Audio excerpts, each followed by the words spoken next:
Hello guys, welcome back to my channel മിൻഹു to guys. അപ്പോൾ നമ്മുടെ വീഡിയോ എന്താണെന്ന് പറയുമ്പോൾ വീഡിയോ ആയിട്ടാണെങ്കിൽ ലൈക്ക് ചെയ്യുക, ഷെയർ ചെയ്യുക, സബ്സ്ക്രൈബ് ചെയ്യുക. ഇന്ന് സ്വാതന്ത്ര്യ ദിനമാണ്. അപ്പോൾ ഇന്ന് രാത്രിയാണ് നമ്മൾ വീഡിയോ എടുക്കുന്നത്. അപ്പോൾ സ്വാതന്ത്ര്യം പ്രമാണിച്ച് കച്ചവടമൊന്നും ഇല്ലാത്തതുകൊണ്ട് കുറേ എണ്ണക്കടിയായിട്ടാണ് ഇന്ന് നമ്മുടെ വാപ്പ വന്നിരിക്കുന്നത്. ചെറിയ വീഡിയോയും കാര്യങ്ങളൊക്കെയാണ് എടുക്കുന്നത്. നമ്മൾ ഇന്ന് കുറേ എണ്ണക്കടികളൊക്കെ തിന്നു. നേരെ വീട്ടിലോട്ടാലോ.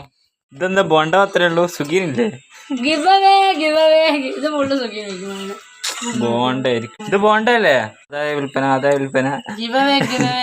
ഇതാണ് നമ്മുടെ അടുത്ത സമ്മാനം. അപ്പൊ ഇത് വേണ്ട ആൾക്കാർ ഇപ്പൊ തന്നെ കമന്റ് ചെയ്യാ. ഓക്കെ, അപ്പൊ എന്തായാലും നാളത്തേക്ക് ഇത് വിടക്കായി പോവാണ്ട് ആർക്കും കിട്ടൂല. അപ്പൊ എല്ലാവരും ഇത് നോക്കിക്കൊണ്ട് കൊതിക്കുക. ഫൈനലി ഇന്നത്തെ വീഡിയോ എത്രയേ ഉള്ളൂ. ഇഷ്ടപ്പെട്ട ഞാൻ പറഞ്ഞ പോലെ ലൈക്ക് ചെയ്യണം, ഷെയർ ചെയ്യണം, സബ്സ്ക്രൈബ് ചെയ്യണം, മറക്കരുത്. 200 സബ്സ്ക്രൈബേഴ്സ് നമ്മുടെ ടാർഗറ്റ് ആണ്. അച്ചീവ്മെന്റ് ചെയ്യാൻ നിങ്ങൾ എന്നെ സപ്പോർട്ട് ചെയ്യണം. ഓക്കെ, ഈ വീഡിയോ കാണുന്ന എല്ലാവരും നമ്മളെ സബ്സ്ക്രൈബ് ചെയ്ത് നമ്മുടെ കൂടെ ഗൈസ്. യെസ്, എന്നെ കൊണ്ട് പറ്റും എന്ന് എനിക്ക് തോന്നിപ്പിക്കണം നിങ്ങൾ. ഓക്കെ, സൈനിങ് ഔട്ട്, മിൻഹു ട്യൂബ്.